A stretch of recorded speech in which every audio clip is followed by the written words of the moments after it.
새벽 1시 47분. 한밤중 제 휴대전화가 갑자기 울렸습니다. 화면에는 병원 번호가 떠 있었습니다.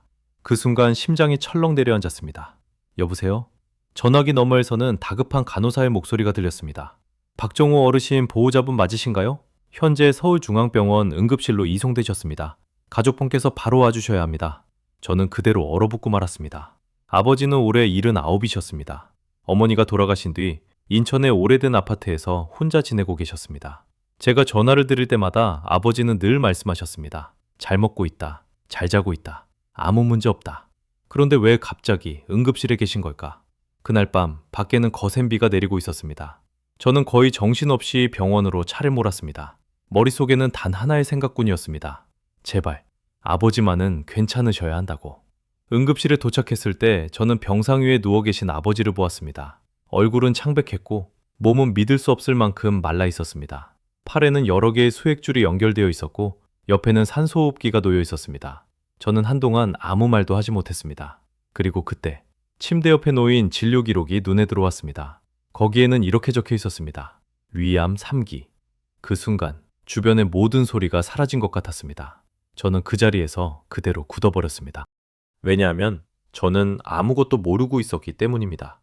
아버지는 그 병을 무려 2년 동안 혼자 숨기고 계셨습니다. 제 이름은 박민수입니다. 올해 45입니다. 저는 서울의 한 운송회사에서 관리직으로 일하고 있습니다. 일이 워낙 바빠서 퇴근 시간이 밤늦은 경우가 많았습니다. 어떤 주에는 아버지께 전화 한 통 못 드릴 때도 있었습니다. 어머니가 돌아가신 뒤 아버지는 인천의 오래된 아파트에서 혼자 생활하셨습니다. 저는 여러 번 말씀드렸습니다. 아버지, 서울로 올라와서 저희랑 같이 사세요. 하지만 아버지는 늘 웃으며 거절하셨습니다. 나는 여기 사는 게 편하다. 나는 괜찮다. 그 말은 아버지가 가장 자주 하시던 말이었습니다. 아버지는 전형적인 옛세대 한국 남성이셨습니다. 말수가 적고 불평을 잘 하지 않으셨습니다. 평생 참고 견디는 데 익숙한 분이셨습니다. 아파도 쉽게 내색하지 않으셨습니다. 지금 생각해보면 아버지는 오래전부터 조금씩 변하고 계셨습니다. 다만 제가 알아차리지 못했던 겁니다. 1년 전쯤부터 아버지는 눈에 띄게 살이 빠지기 시작하셨습니다. 예전에 딱 맞던 외투도 헐렁해졌고 얼굴도 많이 수척해지셨습니다. 제가 걱정스럽게 물으면 아버지는 웃으며 말씀하셨습니다. 늙으면 원래 밥맛이 줄어드는 거야.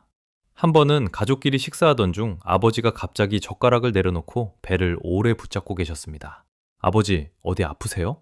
제가 놀라 묻자 아버지는 손사래를 치셨습니다. 위가 조금 약해졌을 뿐이다. 그리고 다시 아무렇지 않은 척 웃으셨습니다.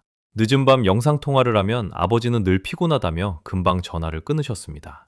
그때 저는 단순히 피곤하신 줄만 알았습니다. 하지만 사실은 아버지가 고통을 숨기고 계셨던 것이었습니다. 나중에 의사는 제게 이렇게 말했습니다. 고령의 암 환자분들 중에는 오랫동안 혼자 참는 분들이 많습니다. 특히 혼자 사시는 분들은 자식들에게 짐이 되는 걸 가장 두려워합니다. 저를 가장 힘들게 했던 건 아버지가 거의 2년 동안 혼자 병원에 다니셨다는 사실이었습니다. 혼자 버스를 타고 병원에 가시고 혼자 약을 받아오시고 혼자 검사 결과를 들으셨습니다. 그 어떤 가족에게도 말하지 않으셨습니다. 항암 치료를 받는 날에도 아버지는 병원 복도에 혼자 앉아 계셨다고 했습니다. 의사가 보호자에게 연락드릴까요? 라고 물으면 아버지는 늘 고개를 저으셨다고 합니다. 우리 아들은 바쁩니다. 가정도 있고 아이들도 키워야 합니다. 괜히 신경 쓰게 하지 마세요. 그 이야기를 듣는 순간 저는 숨조차 쉬기 어려웠습니다. 저는 늘 제가 책임감 있는 아들이라고 생각했습니다. 매달 생활비도 보내드렸고 명절이면 꼭 찾아뵈었고 전화도 드렸습니다. 하지만 저는 한 번도 진심으로 아버지가 어떤 하루를 보내고 계신지 알지 못했습니다. 며칠 뒤 저는 아버지의 집으로 돌아갔습니다. 그리고 그곳에서 아버지가 어떤 시간을 견디고 계셨는지 처음 알게 되었습니다. 부엌에는 진통제가 가득했습니다. 서랍 안에는 위장약이 한가득 들어 있었습니다. 침대 옆에는 오래된 수건 하나가 놓여 있었습니다. 아마 식은땀을 닦기 위해 쓰셨던 것 같았습니다. 쓰레기통 안에는 먹다 남긴 중용기들이 가득했고 냉장고는 거의 비어 있었습니다.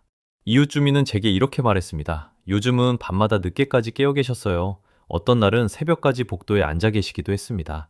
그런데 누가 괜찮으시냐고 물으면 항상 웃으면서 괜찮다고 하셨어요. 저는 조용한 그 집 안에 한참 동안 서 있었습니다. 혼자 놓인 밥그릇 하나, 늦은 밤까지 켜져 있던 오래된 TV, 숨 막힐 정도로 적막한 집안. 그제야 저는 깨달았습니다. 아버지는 제가 생각했던 것보다 훨씬 더 외로우셨다는 것을요. 그날 밤 아버지는 혼자 집에 계셨습니다. 새벽 1시쯤 갑자기 심한 복통이 시작됐다고 합니다. 그리고 피를 토하셨습니다. 119에 전화하려고 일어나셨지만 몸에 힘이 들어가지 않았습니다. 물컵이 바닥에 떨어져 산산조각이 났고 그 소리를 들은 이웃이 급히 달려와 신고를 했습니다. 병원에 도착했을 때 아버지는 거의 의식을 잃은 상태였습니다. 의사는 말했습니다. 조금만 더 늦었어도 위험했습니다. 저는 병상 위에 누워 계신 아버지를 바라보며 견딜 수 없는 죄책감을 느꼈습니다. 제가 바쁘다는 이유로 하루하루를 보내는 동안 아버지는 혼자 암과 싸우고 계셨던 것입니다. 응급치료 후 며칠이 지나고 아버지는 겨우 의식을 회복하셨습니다. 아버지는 저를 오래 바라보시더니 힘없이 웃으셨습니다. 이 시간에 여기까지 왜 왔냐? 저는 결국 참지 못하고 울어버렸습니다. 왜 말씀 안 하셨어요? 왜 혼자 견디셨어요? 아버지는 한참 동안 말이 없으셨습니다. 그리고 아주 조용히 말씀하셨습니다. 너 이유식이 하고 싶지 않았다. 너도 가족이 있고 아이들도 키워야 하잖아. 나는 늙었으니까 하루라도 더 살면 되는 거다. 그 말을 듣는 순간 가슴이 너무 아팠습니다. 아버지는 진심으로 자신의 병보다 자식의 삶이 더 중요하다고 생각하고 계셨던 겁니다. 그날 이후 제 삶은 많이 달라졌습니다. 저는 퇴근 시간을 조금씩 앞당기기 시작했습니다. 주말이면 꼭 병원에 갔습니다. 검사 결과 보는 법도 배우고 아버지가 드실 수 있는 부드러운 음식도 직접 만들기 시작했습니다. 회사에 있어도 틈만 나면 영상통화를 걸었습니다. 오늘은 식사 좀 하셨어요? 어젯밤엔 덜 아프셨어요?